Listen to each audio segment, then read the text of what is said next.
Namaste Narasimhaya.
की जय, भक्त शिरोमणि प्रहलाद महाराज की जय, जगत गुरु श्रील प्रभुपाद की जय, निताय गौर प्रेमानंदे हरि हरि बोल।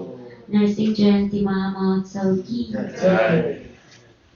राजा माधवा दुनिया बिहारी जय राधा माधव कुंज बिहारी गोपी जन वल्लभ गिरिवरधारी जय गोपी जन वल्लभ गिरिवरधारी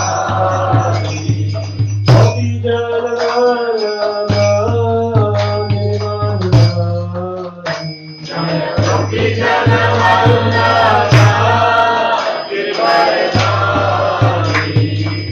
यशोदनंदन व्रजजनरंजन यशोदानंदन व्रजजनरंजन यशोदनंदन व्रजजनरंजन यशोदानंदन व्रजजनरंजन यमुना तीरावनचारि यमुना यमुना तीरावनचारि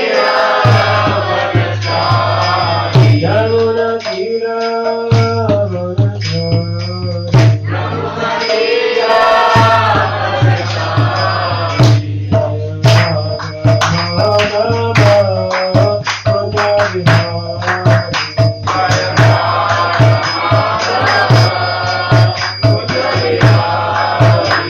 जय राधा माधव कुंज बिहारी जय राधा माधव कुंज बिहारी गोपी जन वल्लभ गिरिवरधारी जय गोपी जन वल्लभ गिरिवरधारी गोपी जन वल्लभ गिरिवरधारी जय गोपी जन Vallabh Girivardhari यशोदनंदन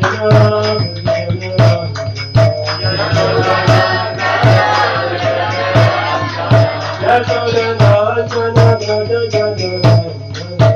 Yashodanandan व्रजजनरंजन Yamuna तीरावनचारि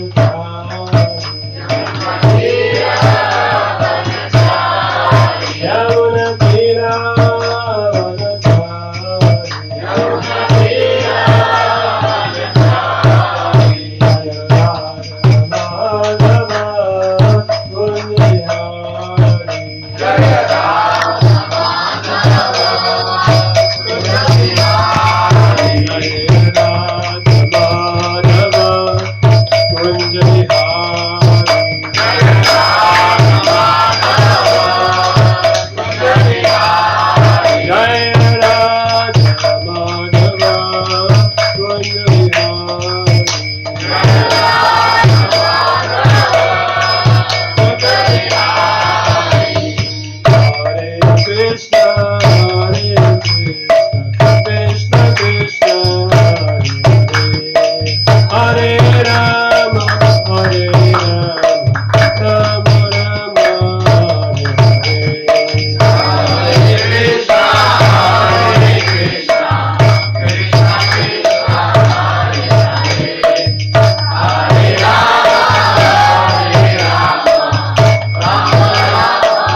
today is the appearance day of Lord Nrsimhadev, who was an incarnation of the Lord who appeared as a half man, half lion. And there are many aspects to this particular pastime. We read in the third canto of Srimad Bhagavatam how Diti, the wife of Kasyapa Muni, had a passionate urge to beget a child. Although her husband Kasyapa Muni was in meditation, she woke him up. She got him out of his trance and expressed her desire that she had been shot by the arrow of Cupid and she wanted to have a child. And although Kasyapa told her that this is not a very auspicious time to do this, it's late at night where Lord Shiva and his ghosts and goblins travel, it's not considered a very auspicious time, we should wait. But she was so desirous, she started expressing how a wife becomes glorious by having children, the husband becomes glorious, and so forth and so on. Somehow she convinced her husband and they conceived the child. But after that conception, she realized her mistake. So she approached her husband again and begged that, "You're such a great devotee of Lord Shiva, please request Lord Shiva, who is also known as Ashutosh, one who's very easily pleased, to please not kill my embryo because of this mistake." So Kasyapa expressed, because he had transcendental vision, that your children will be great demons, and they will be threatening the whole world. But they won't be killed by Lord Shiva, they'll eventually be killed by Lord Vishnu. And at this, he was somewhat pacified, that if my children are to be killed, at least if they're killed by Lord Vishnu, it is glorious. So we have this particular pastime or event taking place. Then we have the four Kumaras, who are the eldest son of Lord Brahma, who in their travels decide to go to Vaikuntha, the planet of the Lord Narayan. And as they've entered the 7 gates, they finally entered and they see they're stopped by Jaya and Vijay, the gatekeepers of Vaikuntha. And because the Kumaras, they're like little children. Because of their status, Shakti, they've never grown old. When a child is young, he's not disturbed. Sexuality is not aroused. This is a big disturbance, a big problem for sadhu, saintly persons. So the Kumaras, one of the reasons they remain dwarf or nymph is to be not disturbed in this way and remain celibate. They were so strict that their father, Lord Brahma, requested them to procreate, because this is one of the desires of the Lord, that Lord Brahma not only create the planets and the universe, but population, people should come. So he was hoping that the first children, the Kumaras, would help him in this mission to procreate, but they refused. To the point that Lord Brahma, even though he's very staunch and strong, he was so disturbed by this refusal that anger manifested, and from his forehead Lord Shiva came out.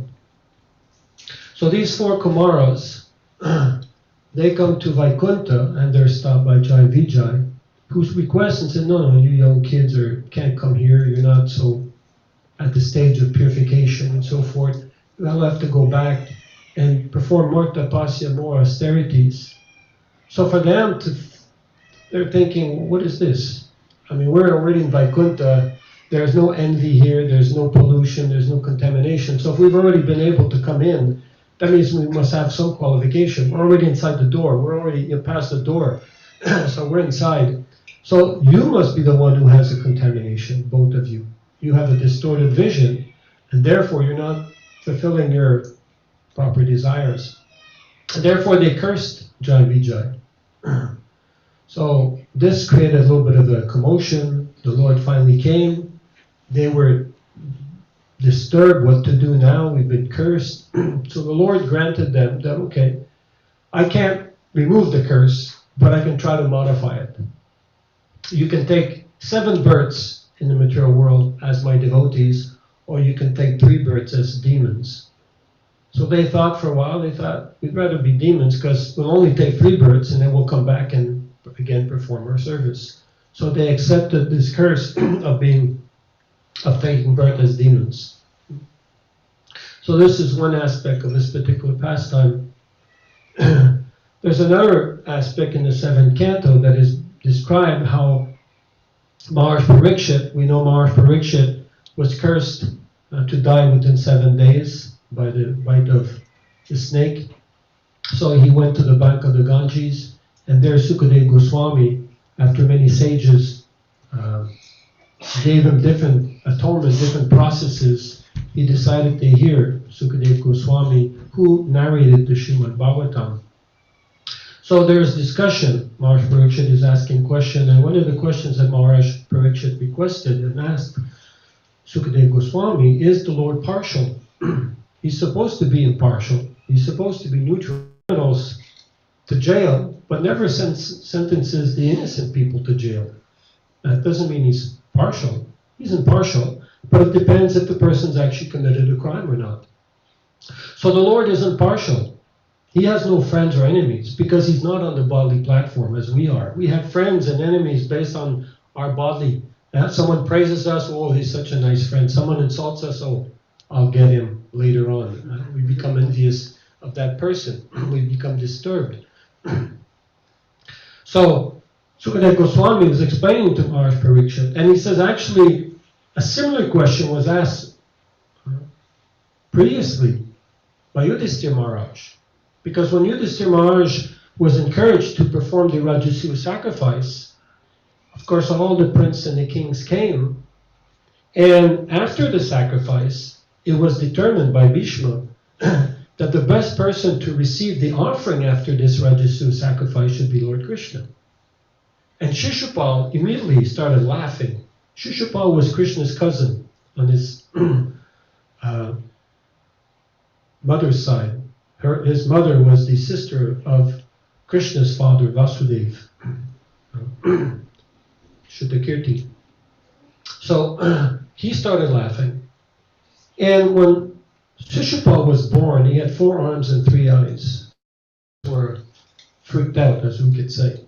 So they didn't know what to do with this child. And there was a voice in the heaven, that came and told them, don't kill the child. But there'll be a person who will come one day. And when that person sees your son, his 2 extra arms will fall and his 3rd eye will disappear. So they were very happy to hear this. But he said, but at the same time, this person will be the cause of the death of your child. So one day Krishna came to visit his aunt and saw Shishupal, and that's what happened. So she understood that Krishna would be the cause of the killing of her son, Shishupal.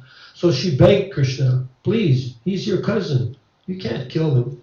I'm your aunt. Please, So Krishna said, okay, I'll give you benediction. I'll tolerate 100 insults from this Shishupal. But after that, that'll be it. So during the Rajasuya sacrifice, Shishupal laughed and he started insulting Krishna, saying how Krishna was a killer of his own uncle, Kamsa, how he became king in Dwarka, we don't know, with trickery or what he was. I remember when he's holding on to the calves, the tails of the calves and being dragged in the mud, and all of a sudden he's a king, and so forth and so on. So finally Krishna killed him with his Sudarshan Chakra. And Shishupal's soul entered into Krishna.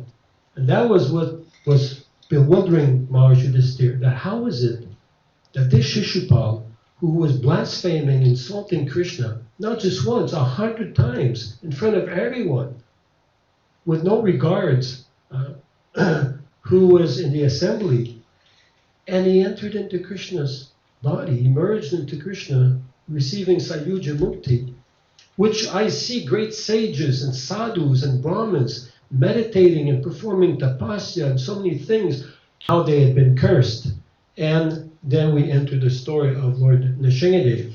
So Lord Nrsimhadev appeared because of Hiranyakasipu. Hiranyakasipu and Hiranyaksha were 2 brothers. And Hiranyaksha was the younger brother, and he had already been killed by Lord Varaha, the boar incarnation.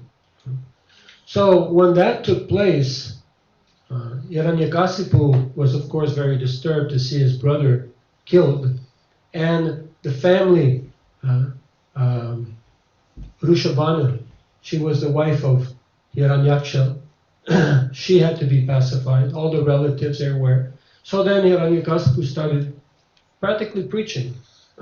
He was saying how this body is temporary, no one can stay here forever.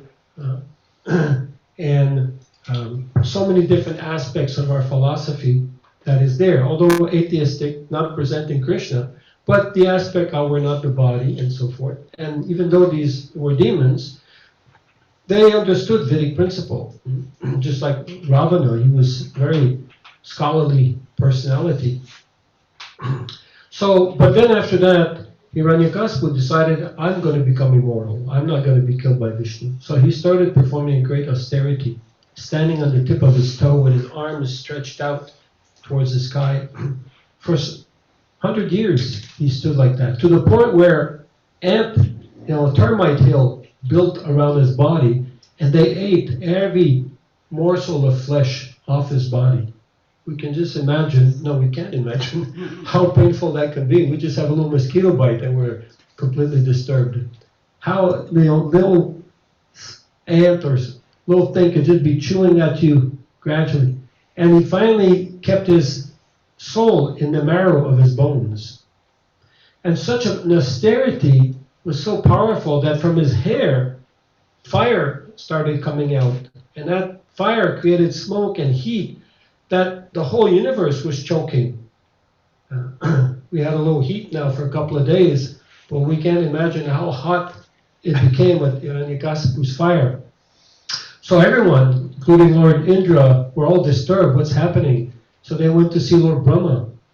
And they said, you're the creator of the universe. You have to figure out what's happening here.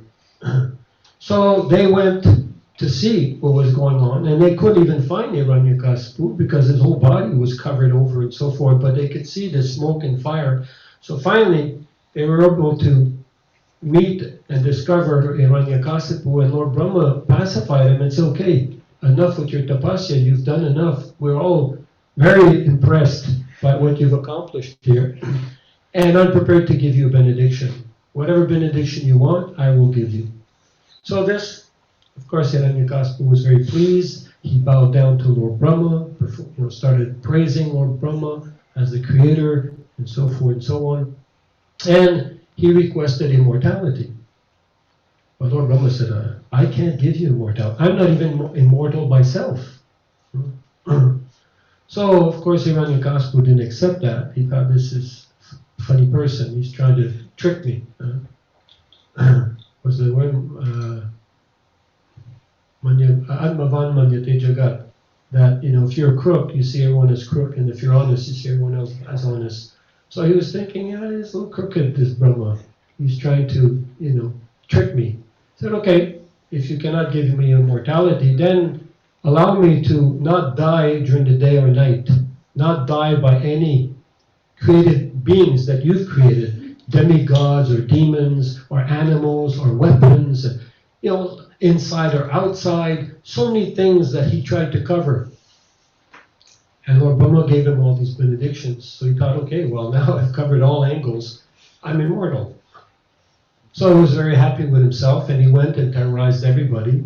And because he hated Lord Vishnu, he told him, all his followers, that you stop all Vedic sacrifice, you stop all the Brahmins from performing, and if you can even kill some of them, and so on and so on. And he terrorized everyone, including Indra, where he finally sat on Indra's seat. And everyone was so afraid. Many of the demigods were even rendering service to Brahma, not Brahma, but the Hiranyakasipu. And in this way, Hiranyakasipu started terrorizing the whole universe and conquering everywhere and being very satisfied. And Hiranyakasipu had his wife, Kayadu, who was pregnant. And when the demigods found out that she was pregnant, they thought, we have to do something. So when Hiranyakasipu went to battle, they went and they kidnapped her. Indra kidnapped her, and they thought, okay, we'll bring her to our place, and as soon as the child is born, we'll kill the child, because he'll be such a great demon. I mean, he's the son of this Hiranyakasipu, such a great demon. So obviously he'll also be a demon.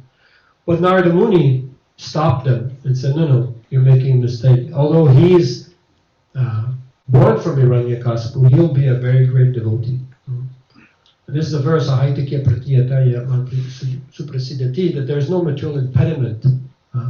It's not because one necessarily is born in a family of a devotee that he'll naturally be a devotee, or if he's in the family of a demon, he'll actually be a demon. So Narada Muni thought, well, where to bring this lady? Because the demigods have, while Hiranyakasipu was away, they attacked, they destroyed. So he decided to bring her to his own ashram, and he preached to her the Bhagavatam while Prahlad was in the womb.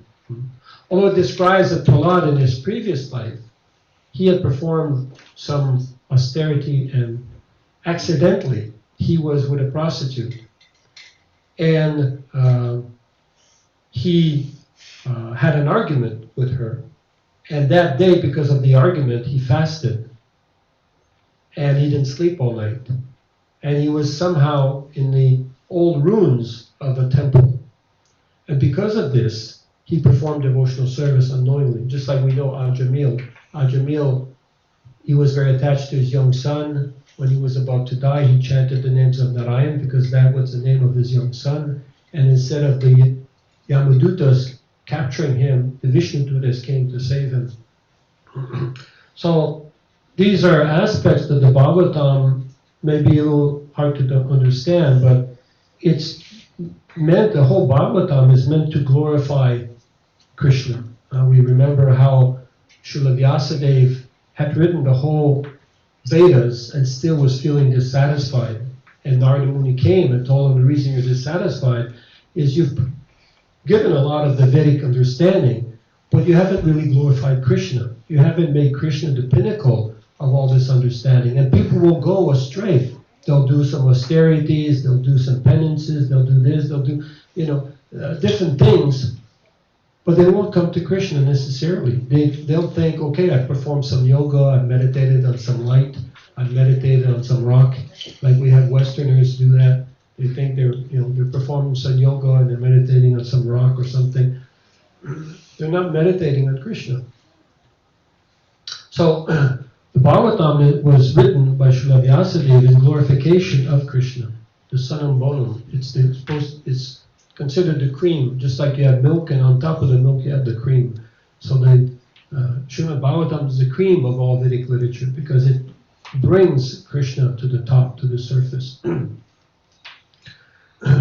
So anyway, Prahlad Maharaj, Narada Muni described that he was going to be a great devotee, and he so happened to be a very exalted Vaishnava, very exalted devotee. Of course, his father had all ambitions and all hope, just like all of us. We all have great hopes and ambition for our children. So did Hiranyakasipu. And he decided that he would give them his son the best education by Sanda and Amarka. Sanda and Amarka, they were the sons of Sukracharya, who was the acharya, or the teacher, or the spiritual master of all the demons. So who better qualified than them to teach his son? So they accepted, they started teaching Prahlad about religiosity, economic development, and sense gratification. Not moksha, not liberation, but how to enjoy this world. To religion. Yeah, religion, but just piety, to be pious, to love your neighbor, and to do welfare work, and to plant a tree, and people think these are kind of religious things, and they bring prosperity. Sometimes we're even worshiping the deity. People think if I worship the deity, I'll get some good karma, I'll get some good punya, and I'll be prosperous. So this was the idea that they were teaching these things, and friends and enemies and diplomatic and politics and so forth, and Prahlad had no interest in these things.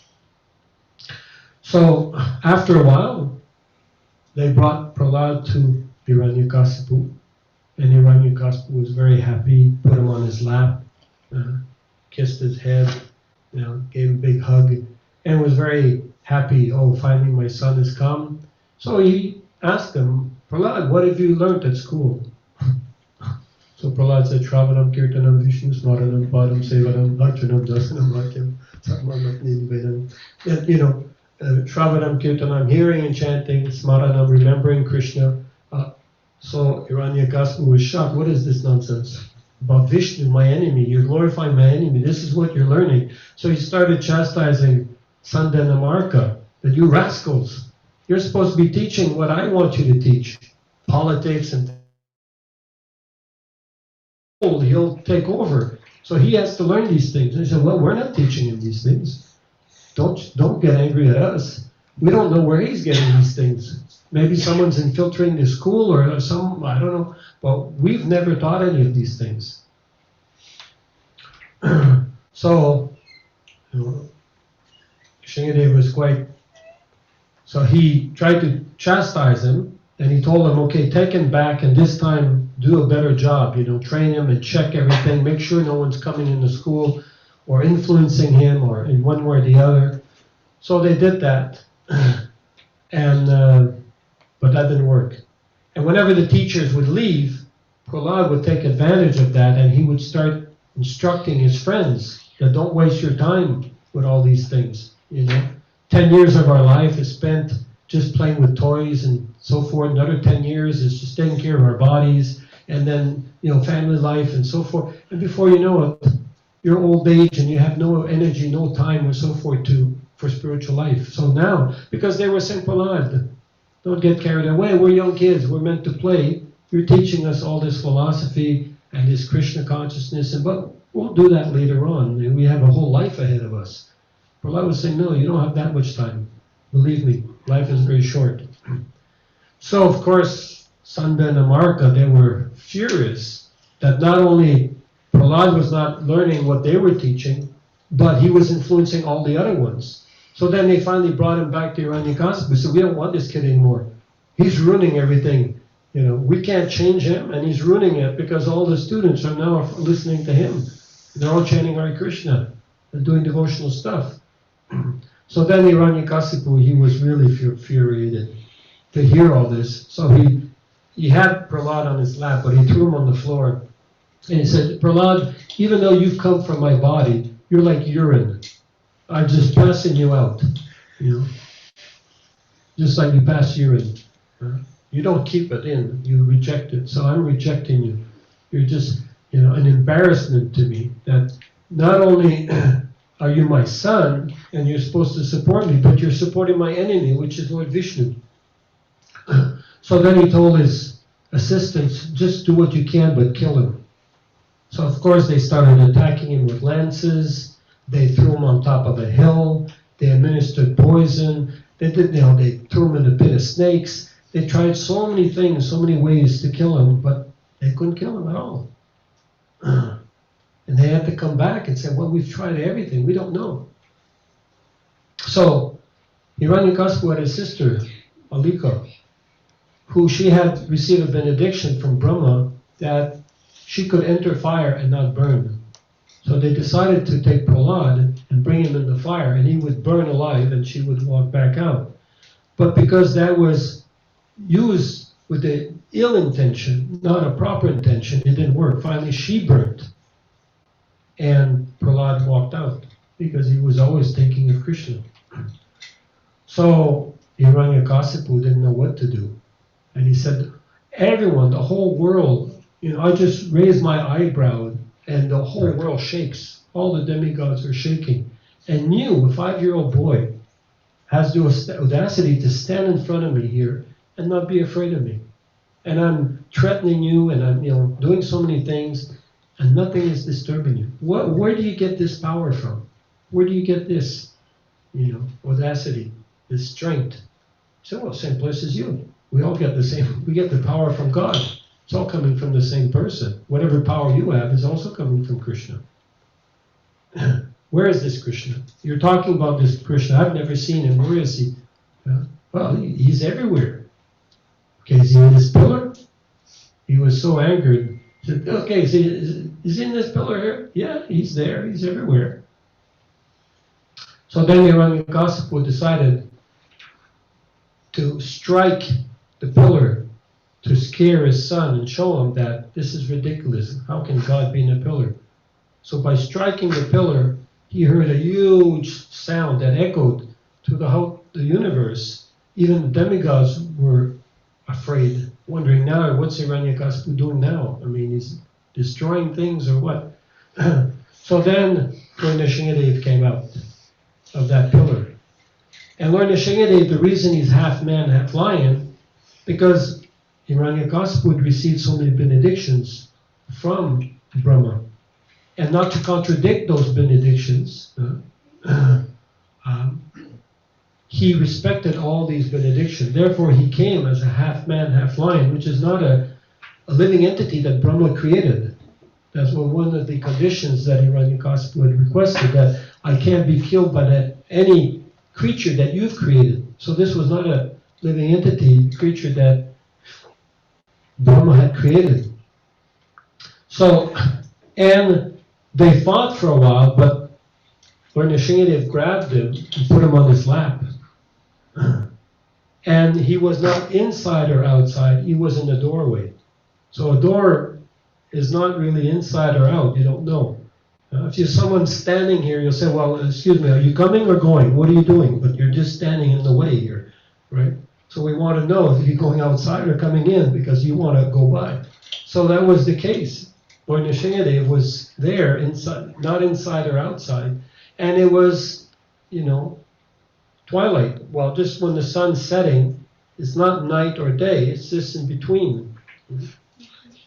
So, and the Lord did not kill him with any weapon. He used his nails and ripped him apart.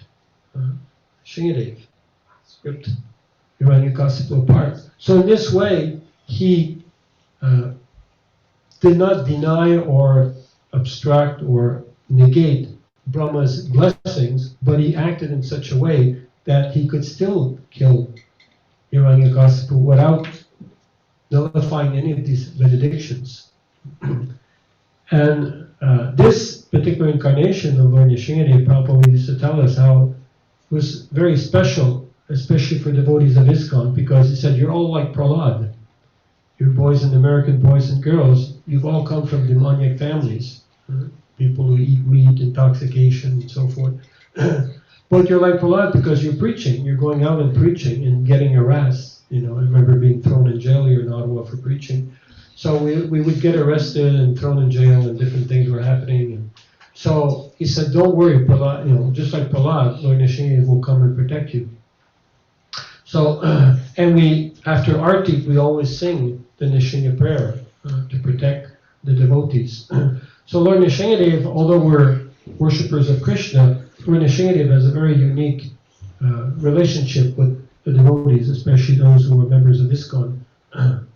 So this particular form, I remember in LA, there was this one girl who had joined our movement, but she was underage, and it was a big case. It became a big case, the Robin George case. So I was asked to go to LA and testify there on that, and the lawyers, on the case of this girl, Robin George, the parents were not interested in their daughters joining the Hare Krishna movement, so they brought a huge court case. And in those days, there was a lot of discussions with Ted Patrick about deprogramming and so forth and so on, that Hare Krishna is being brainwashed. And there was a lot of things in those days. Now, these things have washed away. But so their attorney, to make their case, even more, they brought a huge picture of Lord Nrsimhadev. And they were saying, this is the God that these people worship. Lord Nrsimhadev, he had his intestine of Hiranyakasipu around his neck, and all his hair full of blood, and he's ripping, Hiranyakasipu apart. Guts are flying, and blood. So this is the God they're being asked to worship. And Amarendra, who was our lawyer, he said he asked the court to remove this picture of Lord Nrsimhadev. I thought, well, it's great, Nrsimhadev's come to protect us. But he didn't like that. He didn't jive. So Lord Nrsimhadev, in that sense, is a difficult in one sense, difficult incarnation to understand. But we have to also understand that God is unlimited, omnipotent, omnipresent, and He can manifest Himself in all sorts of forms. He appeared as Lord Radha, as Lord Nrsimhadev, as different incarnations. And we should not think that because the Lord appears in that way that the Lord becomes mundane. He always remains very transcendental. But just to show how unlimited He is, He manifests Himself in so many ways. And of course, this particular incarnation, as I mentioned, was to respect Lord Brahma, benediction to Hiranyakasipu. And of course, He came to protect His devotee, Prahlad. Prahlad was just depending on Krishna. He didn't make any arrangements. They'll have plan A and plan B and plan C. He just had one plan, which was to chant Hare Krishna and depend on God. And ultimately, this pastime helps us to realize that this is the only person we can rely on, the only person we can depend on is God. Although we may not see God, just like you don't see the root of a tree, but if you don't nourish the roots of the tree will die. You can water the branches and the leaves, but if you inure the roots, so Krishna is known as Karana Karanam, the cause of all cause. So we may not see God, but we can understand God through our intelligence, and we can see God through our ears. When people are sleeping, your eyes are closed, everything, all your senses are shut down, but your ears are awake. And if there's a fire or danger, people yell, there's a fire, and this is how you wake up. So our process of awakening is the chanting of the Hare Krishna Maha Mantra. By this chanting, this transcendental sound vibration, the soul within us will wake up, realize what? No, I'm not this body, I'm a spirit soul. And what is the function of the spirit soul is to be connected with God, with Krishna, in a loving relationship. So Lord Nrsimhadev, although coming back to the point of Maj Parikshit, is God impartial, or is He partial? Why is He killing the demons all the time? Because that's their attitude towards God. They're adamantly against God, adamantly violating God's rules, and therefore there's not much you can do. But Krishna's embracing and Krishna's killing is absolute. It's not different. And therefore, these personalities, they've entered into the body of Krishna and attained full liberation. Now, there was another question that was asked, is how is it that pure devotees who were in Vaikuntha, Jaya and Vijay could fall down to the material world and be cursed to come to the material world? And that was answered that actually this was all a transcendental pastime of the Lord, because He likes to fight. Just like we like to argue, we like to fight, we like to quarrel with our friends, with our loved ones. Why do we have that? Because that quality is coming from God. Krishna likes to fight. So who is better to fight Him than His devotees? So He chose Jaya and Vijay to come and fight with Him. And by this, He enacts wonderful pastimes that devotees can meditate on, can be absorbed, and we can relish. And through this meditation, through this thinking and understanding of Krishna, then we go back to Krishna. We go back. If we think of this material world and just absorb in this material world, we'll come back and stay here. But if we absorb ourselves in the Krishna consciousness, understanding and these different pastimes of the Lord, then we'll eventually go back to Krishna. So this is one of the pastimes of the Lord, Lord Nrsimhadev. And I don't know if you have any questions or comments. We love questions. It can be about this or anything else. We have some new guests here. I hope that, of course, this is different philosophy. It may not be the immediate thing that one can understand. I remember the first time when I was coming to Krishna consciousness, I read the Krishna book, which are different pastimes of Krishna. And coming from a Christian background that God is all love, when Krishna killed Kamsa, and he not only kills him, but he drags him by the hair and drags him down in the arena. And, displays his killing of Kamsa. I closed the book. I thought this is too much. God is all love, and now He's killing, and not only is He killing, He's making a whole show of it. So I had a hard time relating to that. But then when I met the devotees, they said, well, Krishna killed Kamsa, and the reason he dragged him around is people thought that he wasn't really killed. That maybe Krishna had a lucky punch, but Kamsa would wake up. But Kamsa was threatening everyone, and such a demoniac person, he even tried to kill his own sister. So sometimes, a bad apple rots every other apple. So sometimes these bad apples have to be eliminated.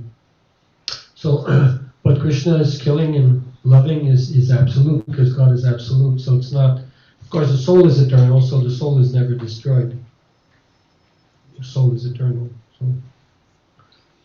So yeah, there's, thank you very much, Laxminath Prabhu. If there's some questions, thank you. If there's some questions, reflections, now would be the time.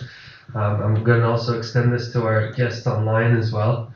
If you have any questions, reflections, there's a reactions button at the bottom of the Zoom there, so you could raise the hand, and we'd love to hear from you.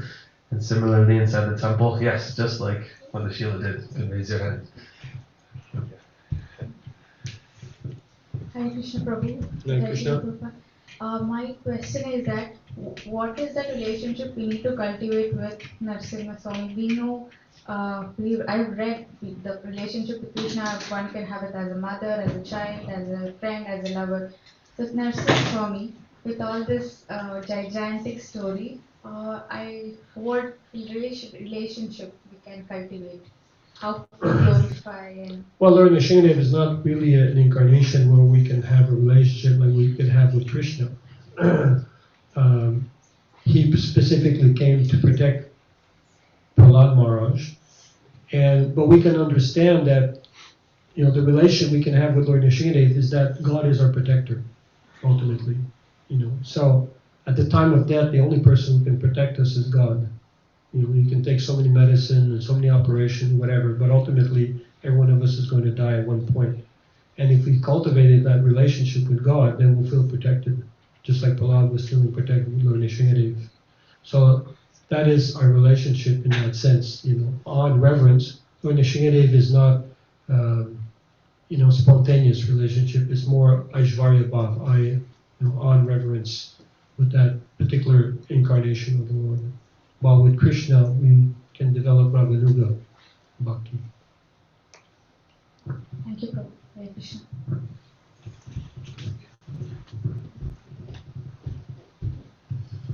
Hare Krishna. Hare Krishna. So I think that this, what was kind of sticking out to me was the austerity that Hiranyakashipu performed, and it seems unreal for us, this type of austerity. And in our practice of Krishna consciousness, we perform what might seem like austerities to other people, but for us it's just normal or it's relishable.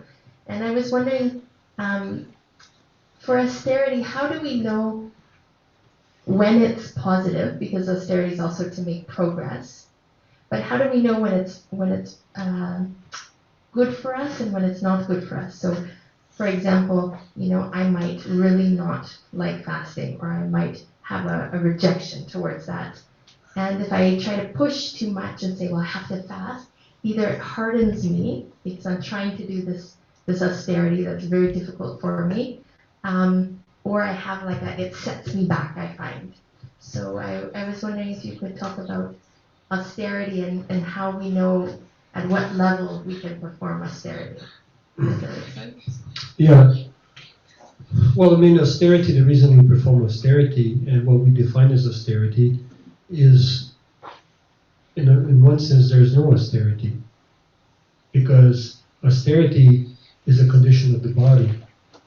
So we're conditioned, just like someone, for him to stop smoking is an austerity because he has an addiction. But the addiction shouldn't have been there in the first place. So because we've become conditioned in this material world, we're nityabhada, there's so many conditions. So when we try to apply ourselves in the process of Krishna consciousness, it appears like it's an austerity. But in reality, it's just our own conditioning. And based on our conditioning, we might find one thing more difficult than another. So as we get purified through the process, and as we get purified by the understanding of what we're trying to achieve, then the austerity becomes more natural than artificial.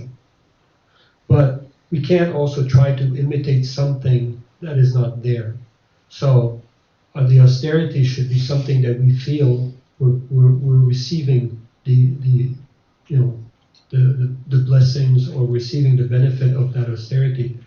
And if it's too artificial, then it may not be required.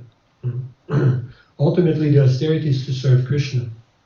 So, Bhaktisiddhanta Maharaj, one time, it was Janmashtami, and of course Janmashtami we fast till midnight, but he was being offered a temple by someone in South India.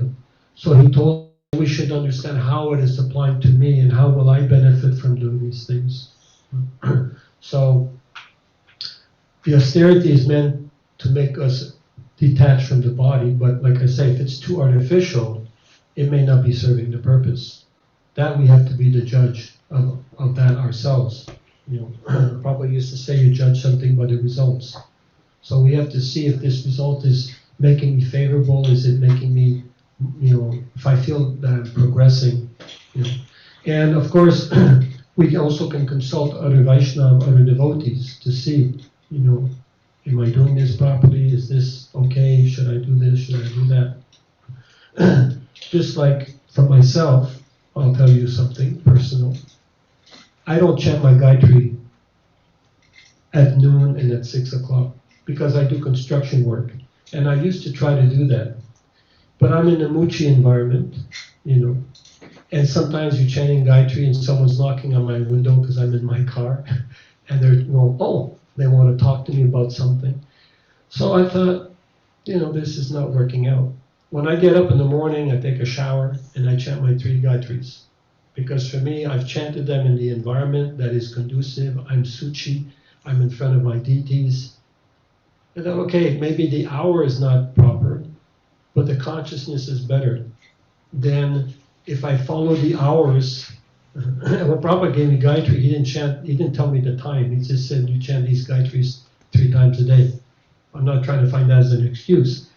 But I'm just saying, you have to be practical in the condition that you're in. So I find it, for me, more conducive where I can better meditate and be more absorbed and try to figure out a time, and I'm always disturbed and I'm not in a good environment and, I'm renovating and so forth and so on. So time, place, and circumstance, we may have to adjust certain things according to what fits for us at the same time.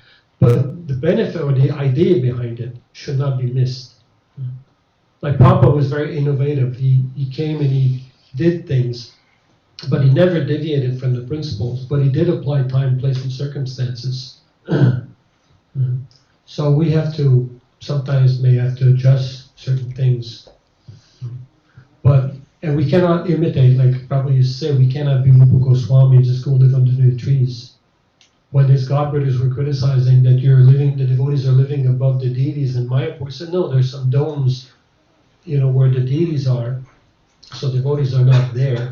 But he said, what can I offer? I have no means. These are American boys and girls. They're not going to come to Mayapur to sleep under the trees. And this is the only building we have. So Prabhupada made some adjustments. For a sannyasi to travel to come to the West, at first he was living at Stanley. Stanley had cat meat. He had a cat, so he had meat in the fridge. What could Prabhupada do? He had to accept the circumstances by which he was in. But he didn't deviate, just like I was mentioning Narada Muni. One should not be alone in a woman. This is a principle, Vedic principle, who's not one's wife. But Narada Muni took Kaladu and he brought her, Hiranyakasipu's wife, he brought her to his own ashram and he preached to her. So from one standard, you can say he deviated from Vedic principle. But on the other, he gave her Krishna consciousness. So that's the point. We have to see, why am I performing this austerity and what am I trying to achieve? Ultimately, we're trying to achieve 2 things. Detachment from our body and attachment to Krishna. And these are our 2 principles. Do everything to remember Krishna and avoid everything to forget. That makes you forget Krishna. So if the austerity is such that all day I got a headache and I can't think, and then what are you accomplishing? Maybe you need to drink some water, maybe you need to eat a little fruit. Like every day, it doesn't mean, okay, I'm going to eat a huge feast, but I'll start off with, maybe drinking a little water that will remove my headache because I'm fasting all day and I can't function. And if that doesn't work, maybe I'll take a little fruit, and adjust myself accordingly. Thank you. Very good guideline. You're welcome. We have a question from Sahil Prabhu. Hare Krishna Prabhu. Yes. Thank you for the wonderful class. Welcome. My question is, who was Jaya and Vijay that they become a service of the doorkeeper like nearby Vaikuntha planet? So Chaitanya Mahaprabhu said to Sanatana Goswami, Prabhu ka Sanatana Krishna Paramdham. So what we can do to become a devotee of, because we are still not devotee yet, how we can become a devotee? What kind of service we can do to become a devotee? Well, there's so many services we can do. First of all is to acknowledge that Krishna is God, the Supreme Personality of Godhead, and then have some reverence towards Krishna, some respect. Just like if you can't develop love for a person unless you develop respect for that person to begin with. So then Krishna says that if you cannot be a strong full-time devotee, then you can use your intelligence in regards to me. You can use your senses in regards to me. You can inspire others. So there are different things we can do. Of course, in our Krishna conscious movement, we encourage everyone to chant Hare Krishna because that's the mean. And we don't have the divine eyes like Krishna told Arjuna. I'll give you divine eyes and you can see this universal form. We may not have divine eyes, but we can hear the holy name of the Lord. So this is Krishna's special mercy and Lord Chaitanya's special mercy that he came and he inaugurated the chanting of the holy name. Golokere Pramadan Harinam Sankirtan. So this holy name we can chant anywhere and everywhere. I remember when I was working, devotees that showed me how to chant Hare Krishna, but I couldn't chant with beads. I was at work, but in the government, we started at 9 and 10:15 was coffee break, and then at noon was lunch, and then 2:30 or 3 o'clock was again coffee break. So at that time, I would chant Hare Krishna, and I would note my rounds or my chanting on a piece of paper. So although I was at work, I could still chant. So we can do that. We can chant. So that's what Arjuna, Krishna told Arjuna, touch Renu, just hear from me. So that's another way. We can hear from Krishna. Krishna spoke Bhagavad Gita. So we can hear by reading Bhagavad Gita, Srimad Bhagavatam, Chaitanya Charitamrita. And that hearing, what will it do? Will acquire knowledge. And when we have knowledge, we'll be able to ascertain things. Just like when you have trouble with your car, you may not know what it is, but you bring it to a mechanic. But because he has knowledge, immediately by hearing, okay, this is the problem. But you are hearing the same noise, but you don't know what the problem is. I don't know because I'm not trained. But a trained person, he knows. So if we get trained in Krishna consciousness, if we understand by reading, then we'll know what is reality. So these are all means. And then at home, we can create an ashram at home. We can have little deities, nothing fancy, doesn't have to be extraordinary, but some just that you get up in the morning, you have a snan, you bathe, you open the doors of the deity, you bow down, offer a little incense. Just acknowledgement that Krishna, you're the Supreme Personality of Godhead, and I'm bowing down to you. Just like Arjuna, he bowed down to Krishna. And he questioned, why is others not bowing down? What is their problem? Most people think we have a problem because we're bowing down to God, but we're thinking, what's their problem? It's an ecstasy to bow down to Krishna. It's a great privilege to have that occasion to bow down to Krishna, that you're the Supreme Lord. I'm so fortunate that I can bow down to you. So Krishna consciousness is very simple. Prabhupada said this Krishna consciousness is so simple, you might miss it.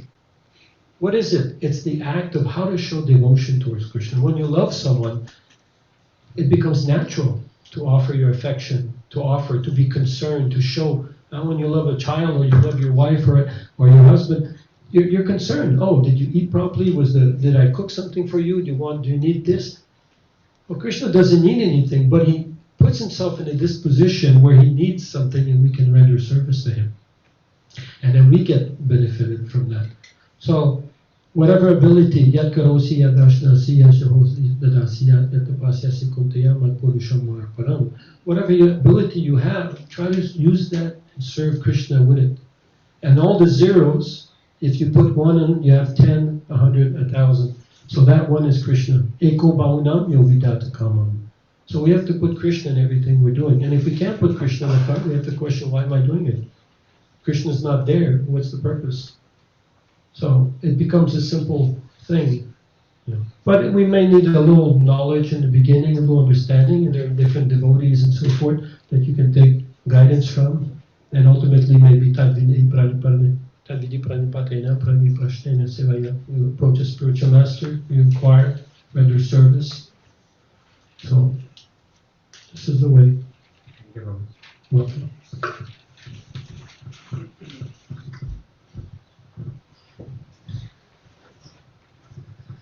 So online, do we have any questions here?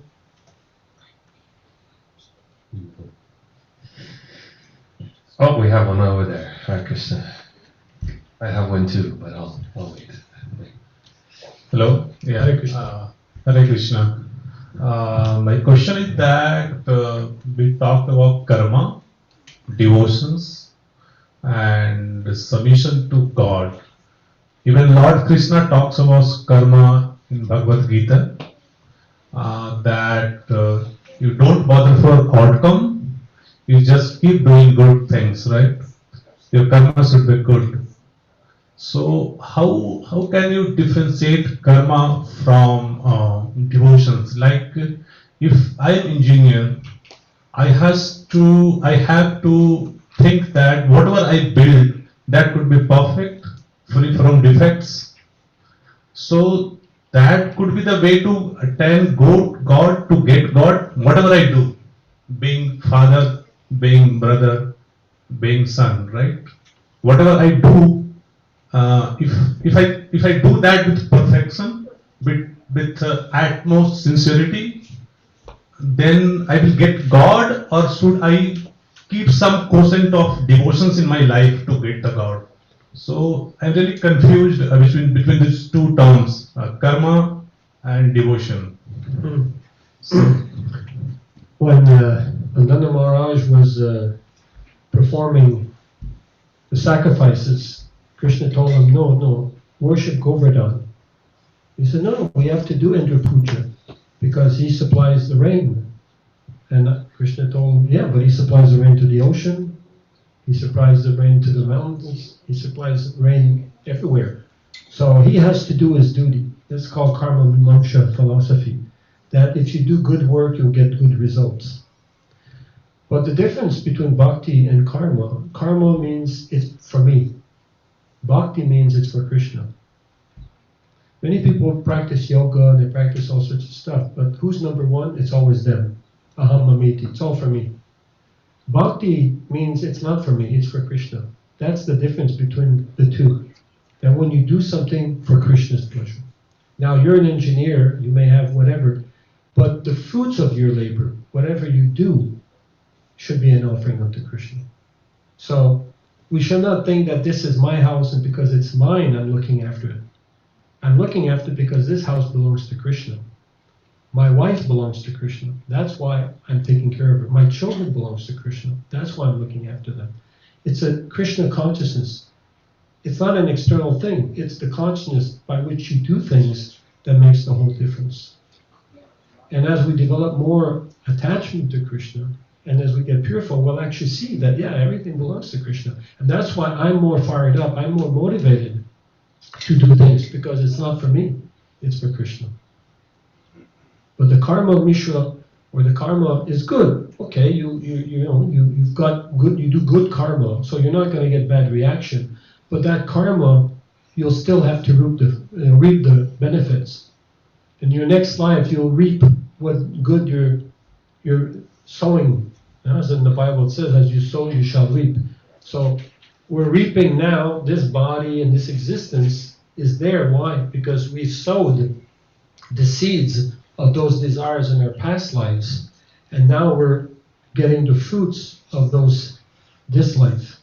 And now this life, if we again sow seeds, and next life will again have to. So therefore we continue in the cycle of samsara, birth and death. But when we offer everything to Krishna, we're no longer the doer. Krishna takes all the good and the bad, therefore there's no more reaction. And therefore we're free to go back to him. Krishna is the only one who can neutralize karma, but on our own we can't. We keep going to the cycle of birth and death. So that's the subtle difference between karma and bhakti. Arjuna did not fight because of good karma, he fought because Krishna told him to fight. If Krishna told him not to fight, Arjuna would not fight. He only fought because, and he was actually thinking this is good karma.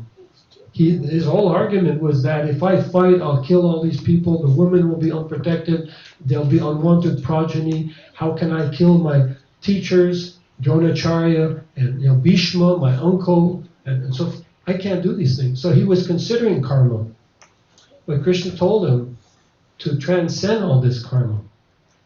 Sarva dharma parichaja, give up all kinds of dharma, all these considerations, and just act on my behalf because I'm telling you to do it.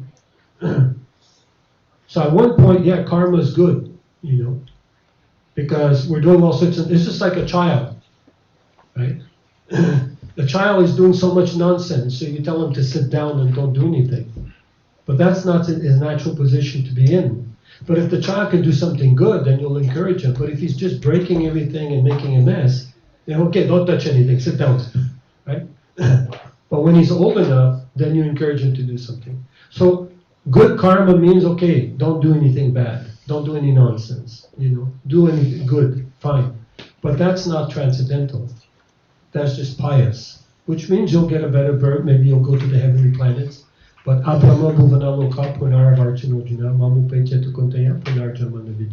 you'll have to come back.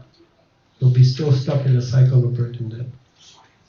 So this karma means there's no Krishna necessarily. But bhakti means Krishna is in the forefront. Am I doing this for Krishna, or am I still doing it for myself? And that art is a subtle thing, to know the subtle difference. And therefore we require a sadhu, we require a spiritual master, we require some guidance to help us. And as we take to the process, as we get purified, then it will be very easy to see the difference. It'll become very clear to us. So, somebody has not good karma, but he is very devotional. He has lot more bhakti for Lord Krishna. So, can that person get the God, or can we consider that person good? Well, if he's a devotee, he can only be good. He cannot be bad. If a person who is very devotional has lots of bhakti, then what you are saying that he cannot be bad in his karma, right?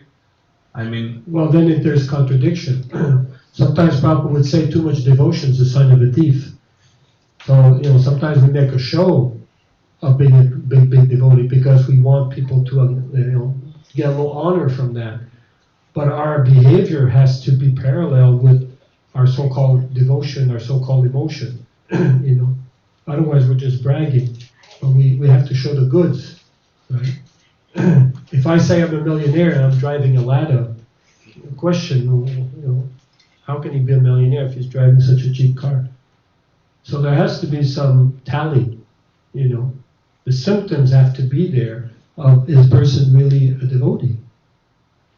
And Krishna describes what a devotee is one who's always thinking of me, Thank you. I got it actually what you're trying to say. Like we have to keep our karma good, and at the same time we have to do the bhakti to get the God. Yeah, but if you're a devotee, then there's no need of karma. If you've got bhakti, then karma disappears. There's no consideration of karma. Because karma means good or bad. Bhakti means transcendental. So karma is still in the material world, good or bad. But good or bad is based on what? The relativity of this body. One thing for me, according to my consideration, is good. Like they say, one man's food is another man's poison. So for me, one thing may be bad, for you it may be good. So who's going to judge what is good or bad? So it's still a material consideration. But bhakti is transcendental because it's based on Krishna, and Krishna is all good. When Krishna told Arjuna to fight and kill, it wasn't a bad thing. Arjuna didn't want to fight, but when he fought, did Arjuna become bad? Because he listened to Krishna? No, he became transcendental. So transcendence, what is that transcendence? Transcendence is coming from Krishna. Just like the sun rays. Sunshine, you say sunshine. The shine is coming from the sunshine. Without the sun, there's no shine. So without Krishna, there's no bhakti. There can only, or transcendence. There cannot be transcendence because the source of transcendence is Krishna. So if there's no connection, then I may have an electric plug here, but if it's not connected to Hydro Ontario, there's no electricity. It may be a plug, it may have the wire, it may have everything, but there's no connection. The meter, the Hydro Ontario has removed the meter, there's no electricity. So it has to be connected. So we may do so many things, but if it's not connected to Krishna, there's no charge, there's no power there coming. So karma is just a connection of my perception of good and bad. And that's why Krishna says, Traigunya Vishaya Veda, and it's Traigunya Bhavarjuna. You have to rise above the Vedas. We're only dealing with karma and these things. You have to go above that. Krishna himself prescribed this in Bhagavad Gita that if you need to get me, you have to do the bhakti. Or it's just a inference that we draw from the Bhagavad Gita, from some sloka or some chapter. Because I have not gone through Bhagavad Gita. That's what Krishna says. Only through devotional service can I be understood. Bhaktyamama Vichananti. Only through bhakti can I be understood.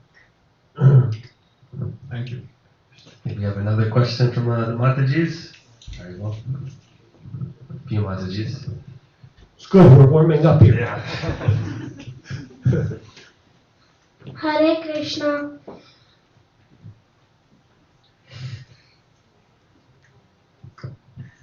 Why did Kamsa kill her wife? Wants to kill her sister. Why did Kamsa want to kill his sister? Because he heard a voice in the sky coming from Narada Muni, who wasn't manifesting himself, telling him that, Kamsa, you're a fool, your sister will have a child that will kill you. So now you're facilitating her, you're driving her chariot, but you don't know that in the future, she'll be the cause of your death. So that really disturbed Kamsa, and that's why he wanted to kill her. If she's dead, she won't be able to have a child. So that was the reason he wanted to kill his sister. But Vasudeva, her husband, pacified him. Said she's not pregnant yet, so you have nothing to worry. And we don't know, maybe she'll never get pregnant. So don't worry about it for now. And if he ever gets a child, I'll personally bring the child to you. So in this way, Kamsa was very pacified. Another Thank question. you. Welcome. Another question at the back. Questions are very important because I can be speaking and it might not have reached you. But when you ask questions, it's personal, and I love that. I thank you for your questions, and then I know I'm addressing something that may be very concerning to you. But sometimes when we just speak, we go general, and it may not be something that affects you or anything. So, Hare Krishna. Hare Krishna. This is a question which always haunts me all the time. I'm sure lots of people here are just like me in the material world. We all go to work, we have our duty. For example, I had to work pretty hard, like for the past 1 month, and I didn't have it. But as a Hare Krishna devotee, I want to come to the temple, or I want to join on Zoom. So my question is, I'm not going to take too long. What is your tip for people like us who are stuck in this material world because of our age or stage in our life? Well, first you have to realize that your body is a temple of Krishna. You don't have to go very far. Krishna is there within your heart, as Antayami, as Paramatma. So, but are you connected with that Paramatma? Are you connected with Krishna within your heart? So if you're connected, then you'll see Krishna everywhere, and you won't feel distressed. Now, coming to the temple is good, because most of us don't remember Krishna. So this temple is a facility by which when we come, we visually see the deities, we see other devotees, we become inspired by their association. But that's not the only temple. The first temple is in your own heart. So as we become purified, we'll realize that Krishna is there next to me. He's so kind that despite what I've been doing for so many millions of lifetimes, forgetting him, being in so many bodies, body of a tree and so forth, forgetting him, Krishna's always been there next to me. So a devotee, when he realizes that, he becomes so grateful to Krishna, it brings tears in his eyes, that how considerate Krishna is, that despite my neglecting him in so many ways and doing so many nonsense things, he has never abandoned me. So how can I abandon him now? So if you get that kind of realization, then you won't have that distress.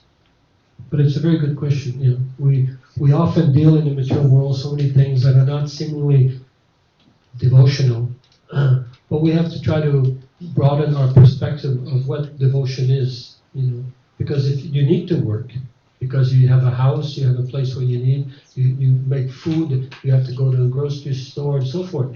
But if you think, okay, I'm going to buy this for myself, or if you think I'm going to the store to buy things for Krishna, because Krishna is at home and he's hungry and he needs to be fed.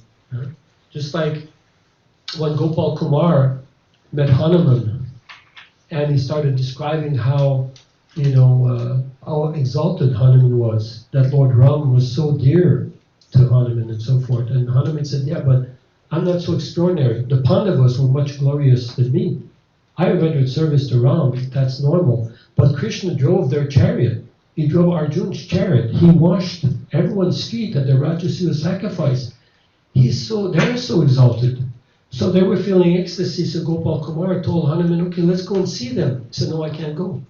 Well, why do you mean you can't go? Let's go. We're glorifying them. Let's go and see these great Vaishnavas. He said, well, yeah, but if Ram comes, who's going to pick the herbs? Who's going to pick the things for him to eat?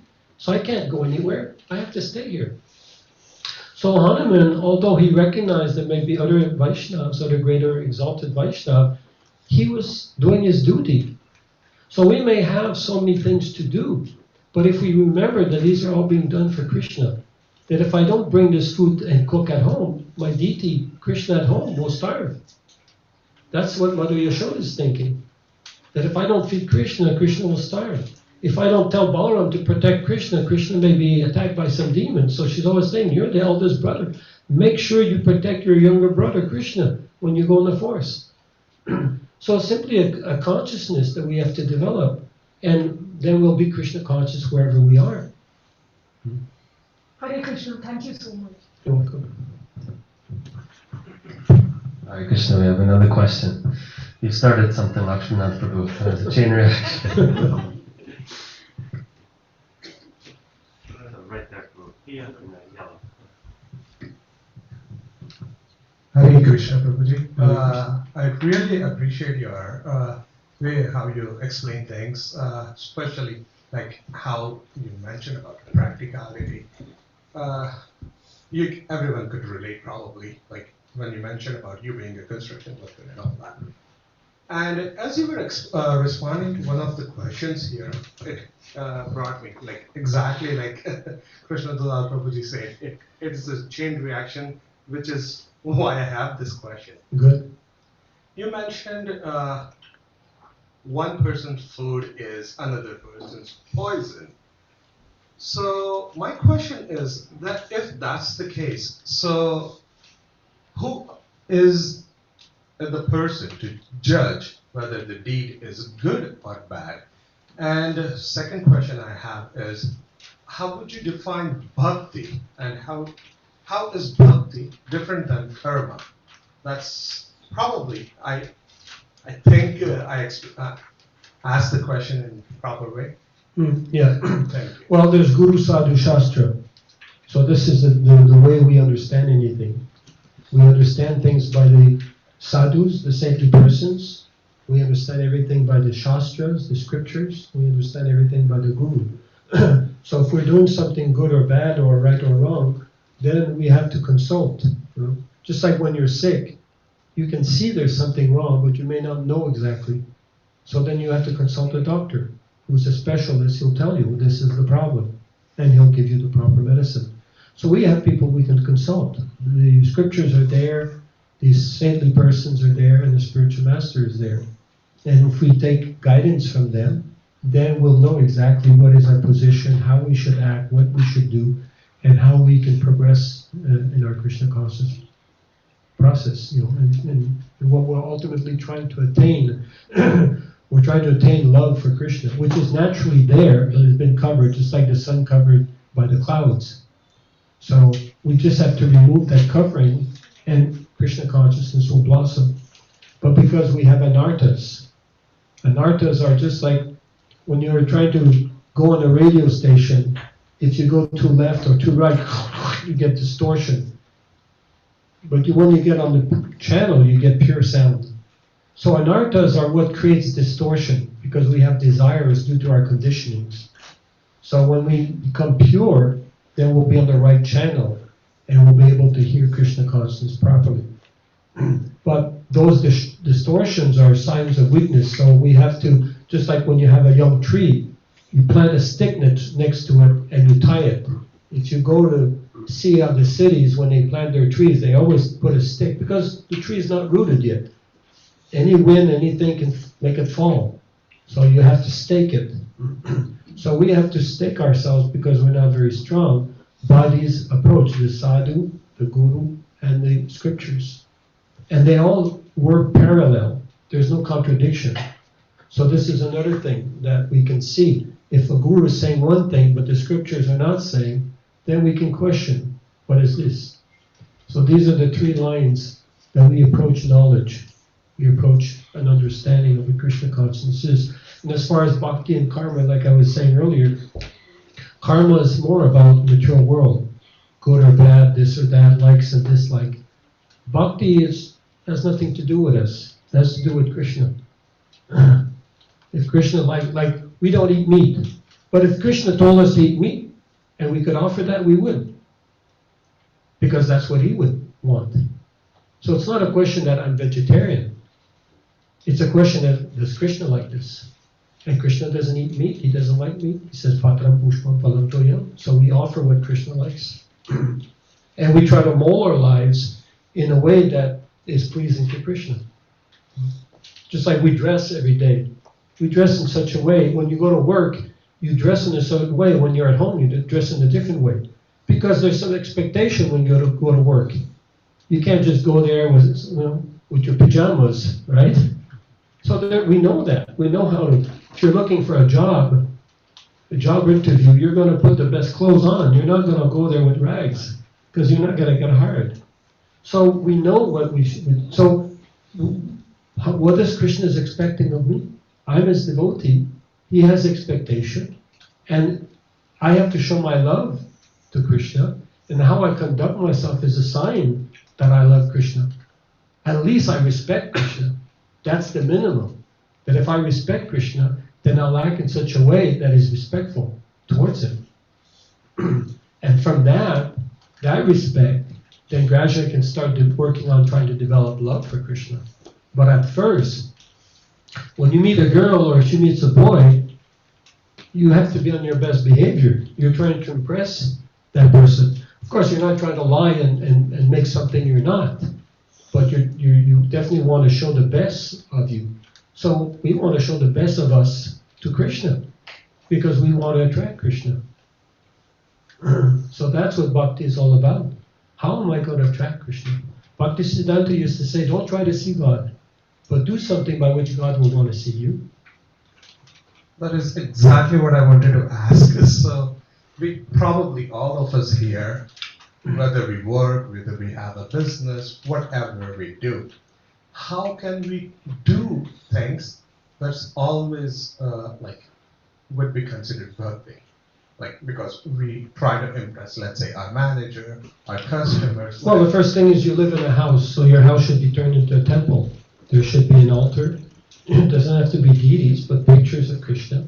So when you get up in the morning, you bow down to Krishna. You may offer a little water, a little incense, nothing too elaborate, because you have to go to work. Then you prepare a meal and you offer it to Krishna. He should be the first one receiving that meal. He's the guest in the house. So then when you go to work, well, the fruits of that work, the salary is paying that house, is paying that the food and so forth, which is being provided to Krishna. Then if you have extra, then you can donate to the temple. You can help print, publish books. If you have free time in the weekend, you can go on the Harinam and chant Hare Krishna. If you have some friends who you feel they have some inclination, you can encourage them to come to the temple, or you can offer them a book on Krishna consciousness. So there are many things. If you're a musician, you can come here and chant Hare Krishna with us and play some musical instrument.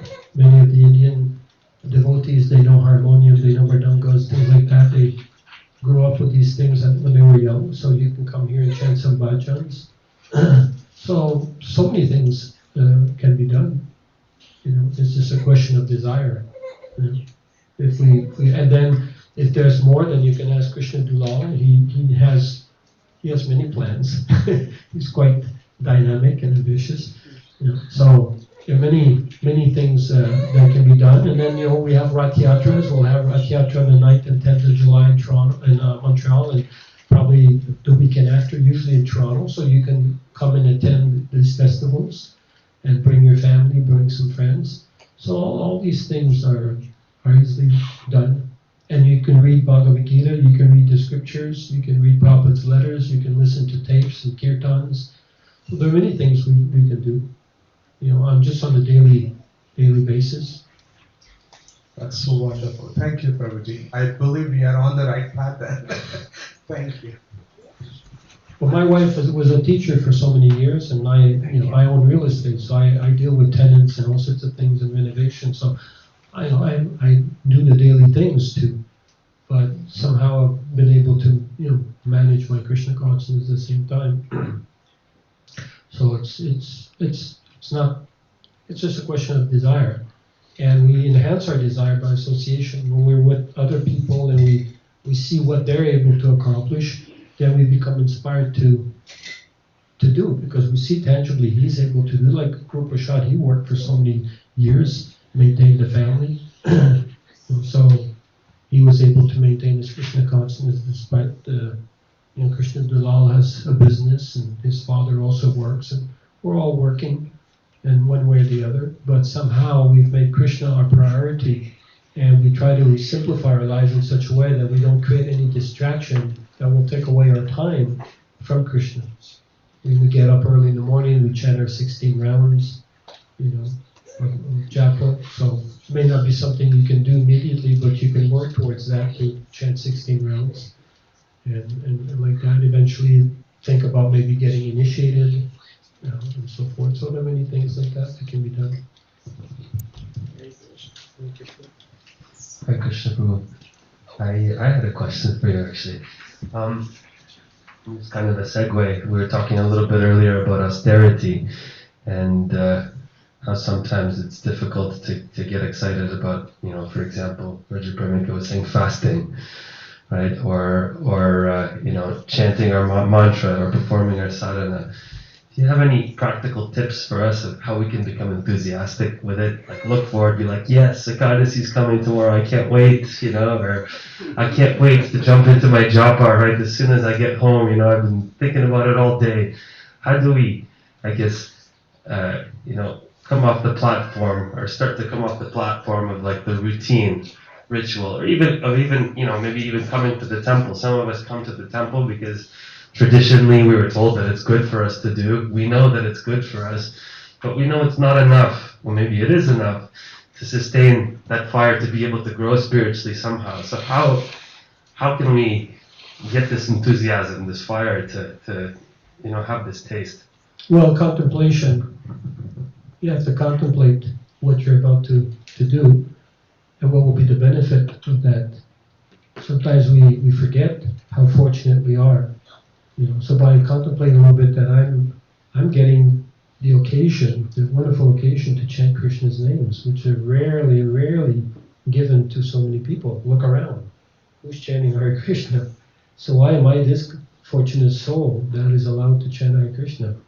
I'm allowed to come to the temple. I'll see Gaurnitai, I'll see the Vaishnava, the devotees. So we have to generate our own enthusiasm by just contemplating of exactly how fortunate we are. But if we take it for granted, then we'll lose our enthusiasm. So we always have to, and then we have to remember how miserable material life was prior to coming to Krishna consciousness. Of course, you were born a devotee, so it's a different thing. You're like a little prahlad. But for some of us, it wasn't like that. So we have to remember, and one time Muhammad Ali, Muhammad Ali was a big boxer. They asked him, why is it that you fight and you practice with the juniors?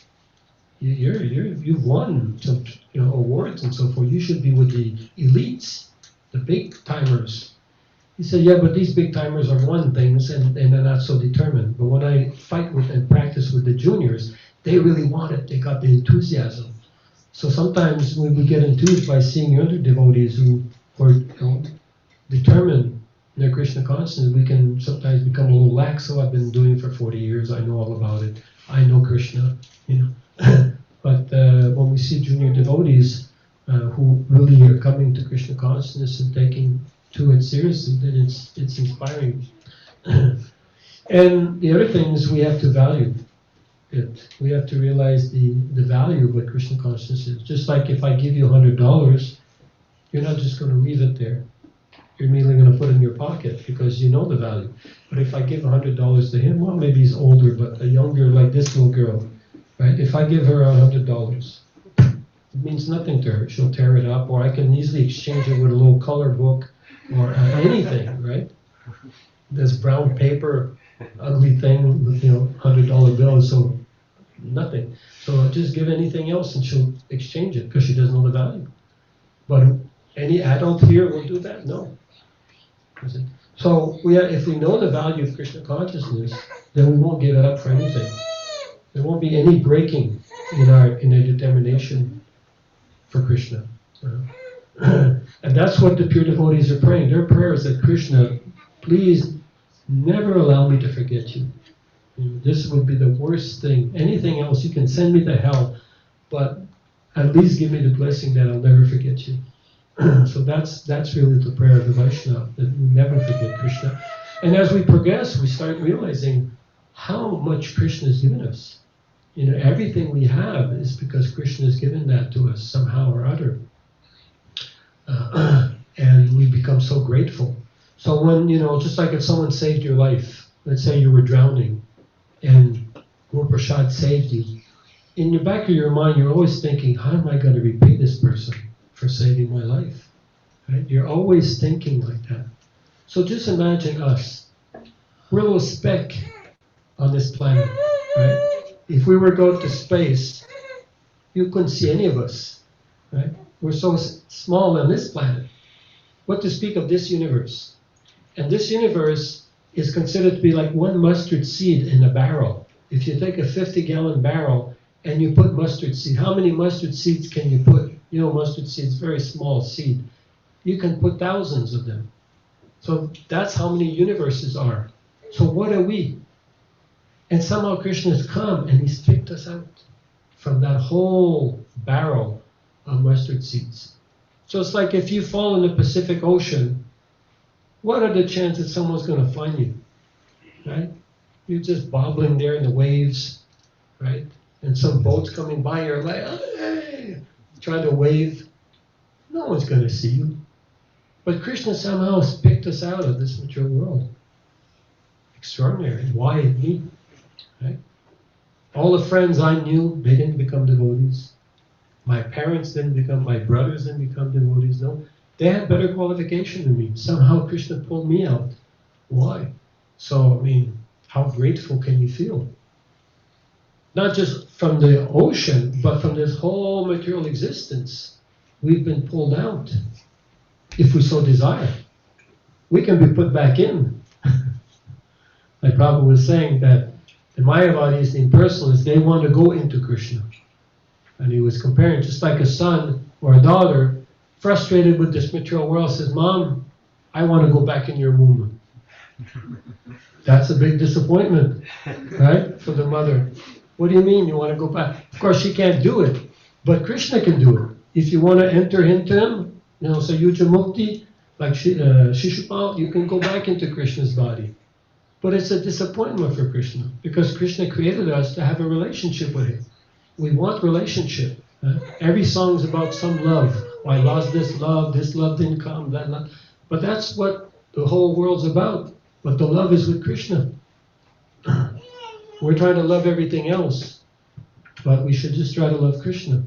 Eko bahunam yovitati kaman. That He's the one that's maintaining everything else. He's the root of everything. So if we love Krishna, we'll automatically love everyone.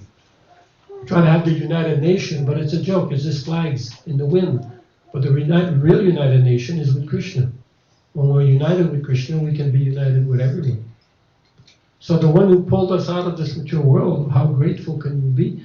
So if we realize that, we're always thinking how I can pay this debt, how I can serve Krishna, what can I do to acknowledge that grace, that mercy that Krishna has given me.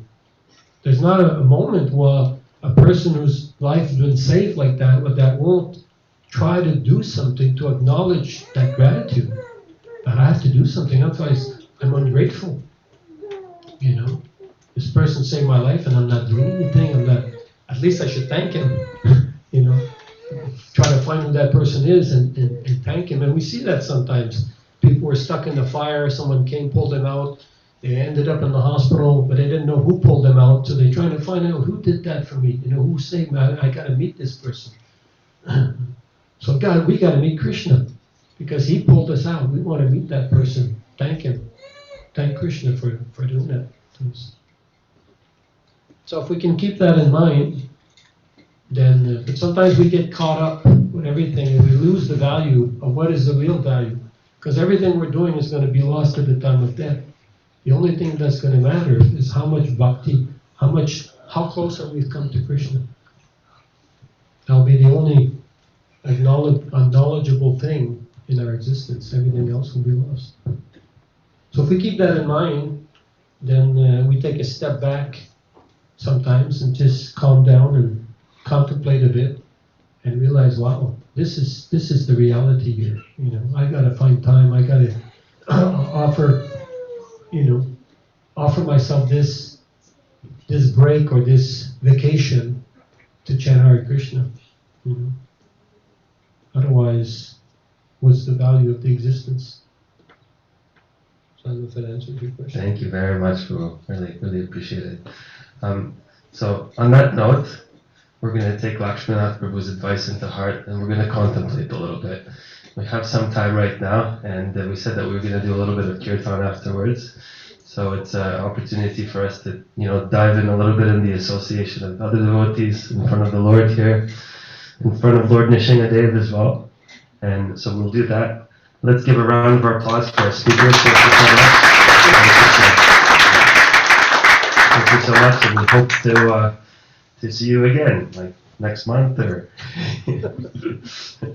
whenever you're able to come, both yourself and Mother Sarada. It's a real treat for us, and we thank you both for coming. Hare Krishna. Thank you. Hare Krishna. Thank you for having me.